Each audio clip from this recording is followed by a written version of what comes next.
জয় যিশু। প্রথম পাঠ আদি পুস্তক হতে আজকের বাণী পাঠ 18 অধ্যায় 20 থেকে 32তম পদ। ঈশ্বর কি পাপীর সঙ্গে ধার্মিককেও ধ্বংস করবেন? আব্রাহাম যাদের আতিথ্য দিয়েছিলেন তারা এবার সদমের নিম্নভূমির দিকে রওনা হলেন। আব্রাহাম তাদের কিছুটা এগিয়ে দেবার জন্যে তাদের সঙ্গে গেলেন। ভগবান তখন আব্রাহামকে বললেন, আজ সদম আর গমরার বিরুদ্ধে মানুষের প্রতিবাদের চিৎকার কি তীব্র হয়ে উঠেছে, কি মারাত্মক ওদের পাপ! তাই আমি নেমে গিয়ে নিজেই দেখতে চাই।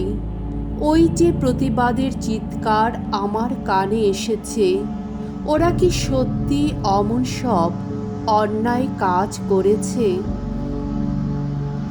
আসল ব্যাপারটা কি তা আমি জানতে চাই।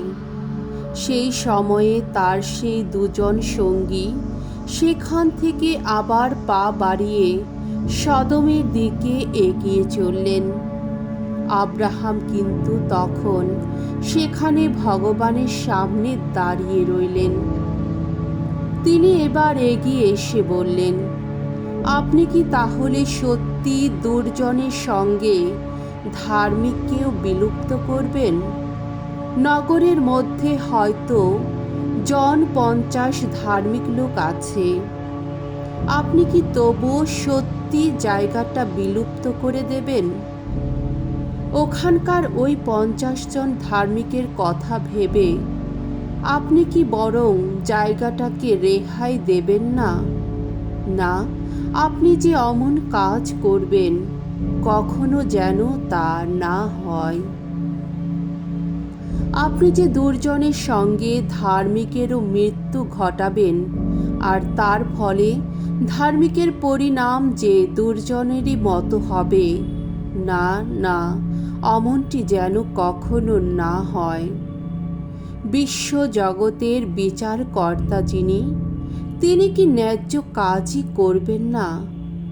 তখন ভগবান বললেন, বেশ, সদম নগরে যদি 50 জন ধার্মিক মানুষকে পাই, তাহলে তাদের কথা ভেবেই আমি গোটা জায়গাটাকে রেহাই দেব। এর উত্তরে আব্রাহাম বললেন, আমি তো ধুলি ও ছাই ছাড়া আর কিছুই নই। তবু আমি সাহস করে আমার প্রভুকে একটা কথা বলতে চাই। হতেও তো পারে সেখানে 50 জন ধার্মিকের জায়গায় 5 জন কম রয়েছে। তাহলে এই 5 জন কম হওয়ার জন্যে আপনি কি গোটা নগরটাকেই ধ্বংস করবেন? ভগবান উত্তর দিলেন, না, যদি সেখানে 45 জনকে পাই তাহলে নগর ধ্বংস করব না। আবার আব্রাহাম বললেন, হতেও তো পারে মাত্র 40 জনকেই সেখানে পাওয়া গেল। ভগবান বললেন, সেক্ষেত্রে ওই 40 জনের কথা ভেবেই আমি নগরটি ধ্বংস করব না। আব্রাহাম তখন বললেন, দোহাই প্রভু, রাগ করবেন না। আমি তবুও বলছি, হতেও তো পারে মাত্র 30 জনকেই সেখানে পাওয়া গেল। ভগবান উত্তর দিলেন, বেশ, সেখানে যদি 30 জনকে পাই তাহলে নগর ধ্বংস করব না। আব্রাহাম বললেন, আমি সাহস করে আমার প্রভুকে এবার বলছি, হতেও তো পারে সেখানে মাত্র 20 জনকেই পাওয়া গেল। তিনি উত্তর দিলেন, বেশ, সেই 20 জনের কথা ভেবেই আমি নগরটি ধ্বংস করব না। তখন আব্রাহাম বললেন, দোহাই প্রভু, রাগ করবেন না। আমি শেষবারের মতো বলছি, হতেও তো পারে সেখানে মাত্র 10 জনকেই পাওয়া গেল।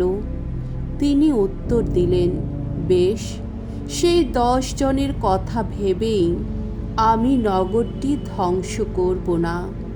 প্রভুর বাণী। ঈশ্বরকে ধন্যবাদ। সাম সঙ্গীত 138 অধ্যায় 1 থেকে 3 পদ, 6 থেকে 8 পদ। ধুয়ো। যখনই ডেকেছি প্রভু, দিয়েছ তুমি সাড়া। ওগো ভগবান, মন প্রাণ দিয়ে গাইব তোমার গুণগান। আমার মিনতি ফিরিয়ে দাওনি তুমি। দেবকল্প যারা, তাদের সামনে এই সামগান তোমায় শোনাবো আমি। তোমার পবিত্র মন্দিরের দিকে মুখ করে আভূমি প্রণত হব আমি। তোমার বিশ্বস্ততা, তোমার দয়ার জন্যে গাইব তোমার নামেরই গুণগান। তোমার নামটি, তোমার অঙ্গীকার তুমি তো করেছ মহান সব কিছুরই চেয়ে। যখনই ডেকেছি তুমি তো দিয়েছ সাড়া। নতুন সাহস দিয়ে উদ্দীপিত করেছ আমার প্রাণ। ঊর্ধ্বলোকেই যদিও তার আসন, দীননম্র মানুষকে দেখতেই পান তিনি। অত দূর থেকে গর্বিতকে চিনেও ফেলেন তিনি। আমি ঘোর বিপদের মুখে পড়লে তুমি তো বাঁচাও আমার প্রাণ।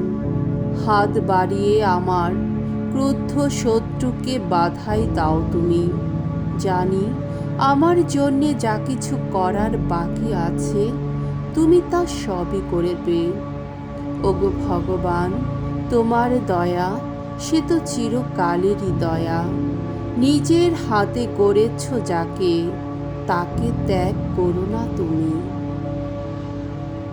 দ্বিতীয় পাঠ কলসীয়দের কাছে প্রেরিত পলের পত্র হতে আজকের দ্বিতীয় বাণী, 2 অধ্যায় 12 থেকে 14 পদ। ঈশ্বর খ্রিস্টের সঙ্গে তোমাদের সঞ্জীবিত করে তুলেছেন, তোমাদের সকল অপরাধ ক্ষমাই করেছেন।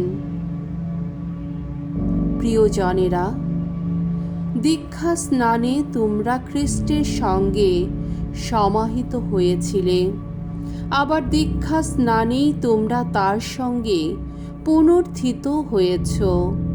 যেহেতু তোমরা বিশ্বাস রেখেছিলে সেই স্বয়ং ঈশ্বরেরই সক্রিয় শক্তিতে, যিনি খ্রিস্টকে মৃতদের মধ্য থেকে পুনরুত্থিত করে তুলেছেন। এক সময় তোমাদের অপরাধ অপকর্মের জন্যে এবং তোমাদের অপরিচ্ছেদিত স্বভাবের জন্যে তোমরা তো মৃতই ছিলে, কিন্তু ঈশ্বর তবুও খ্রিস্টের সঙ্গে তোমাদেরও সঞ্জীবিত করে তুলেছেন। আমাদের সকল অপরাধ তিনি ক্ষমাই করেছেন। যে ঋণপত্রখানি বিধানের যত নির্দেশের নামে আমাদের অভিযুক্ত করত, সেটা তিনি বাতিল করে দিয়েছেন। ক্রুশে গেঁথে তিনি সেটা নিশ্চিহ্নই করে দিয়েছেন। প্রভুর বাণী। ঈশ্বরকে ধন্যবাদ। বাণী বন্দনা। জয় জয় প্রভুর জয়। আমরা পেয়েছি ঈশ্বর সন্তানের সেই ভক্তি স্নাত মন, যে মন বারংবার ডেকে ওঠে, পিতা, ওগো পিতা। জয় জয় প্রভুর জয়। মঙ্গল সমাচার। লূক রচিত মঙ্গল সমাচার 11 অধ্যায় 1 থেকে 13তম পদ। প্রার্থনার বিষয়ে প্রভু যিশুর উপদেশ। একদিন যিশু এক জায়গায় প্রার্থনা করছিলেন। তিনি যখন প্রার্থনা শেষ করলেন, তখন তার শিষ্যদের একজন তাকে বললেন, প্রভু, যোহন যেমন তার শিষ্যদের প্রার্থনা করতে শিখিয়েছিলেন, তেমনি আপনিও আমাদের শেখান। যিশু তাদের বললেন, তোমরা যখন প্রার্থনা করবে, তখন এই কথা বলবে, হে পিতা, তোমার নাম পবিত্র বলে মান্য হোক, তোমার রাজ্য প্রতিষ্ঠিত হোক। আমাদের প্রতিদিনের অন্ন প্রতিদিনই দান করো। আমাদের সমস্ত পাপ ক্ষমা করো, কারণ আমাদের প্রতি অন্যায় করে যারা, আমরা নিজেরাই যে তাদের সবাইকে ক্ষমা করি। আমাদের প্রলোভনেও পড়তে দিও না তুমি। যিশু শিষ্যদের আরও বললেন, মনে করো তোমাদের মধ্যে কারো এক বন্ধু আছে, আর সে মাঝরাতে তার ওই বন্ধুর কাছে গিয়ে বলল, আমাকে 3খানা রুটির ধার দাও তো ভাই, কারণ আমার এক বন্ধু তার যাবার পথে আমার বাড়িতে এসে পড়েছে, আর আমার কাছেও এখন তাকে খেতে দেবার মতো কিছুই নেই। এবার মনে করো ওই বন্ধুটি ভেতর থেকে তখন জবাব দিল, আমাকে বিরক্ত করো না, দরজা এখন বন্ধ, ছেলে মেয়েদের নিয়ে আমি শুয়ে আছি, আমি এখন উঠে গিয়ে তোমাকে কিছুই দিতে পারবো না। যিশু বললেন, আমি তোমাদের বলছি, লোকটা যদি বন্ধুত্বের খাতিরে উঠে তাকে কিছু নাও দেয়, তবুও অন্তত বন্ধুর পীড়াপিড়ির জন্যে সে উঠে তার যা কিছু দরকার তা দিয়ে দেবেই। আমি তাই তোমাদের বলছি, তোমরা চাও তোমাদের দেওয়া হবে, খোঁজো তোমরা খুঁজে পাবে, দরজায় ঘা দাও, তোমাদের জন্যে দরজাটি খুলেই দেওয়া হবে। কারণ যে চায় সে পায়, যে খোঁজে সে খুঁজে পায়, যে দরজায় ঘা দেয় তার জন্যে দরজাটি খুলেই দেওয়া হবে। তোমাদের মধ্যে এমন পিতা কে আছে, যার কাছে ছেলে মাছ চাইলে সে তাকে মাছের বদলে দেবে সাপ, কিংবা ডিম চাইলে দেবে কাঁকড়া বিছে? কাজে তোমরা খারাপ হয়েও যখন তোমাদের ছেলে মেয়েদের ভালো ভালো জিনিস দিতে জানো, তখন স্বর্গে বিরাজমান পিতার কাছে যারা প্রার্থনা জানায়, তিনি যে পবিত্র আত্মাকে তাদের দেবেন তা আরও কতই না নিশ্চিত। প্রভুর মঙ্গলময় বাণী। খ্রিস্ট প্রভু তোমার প্রশংসা হোক।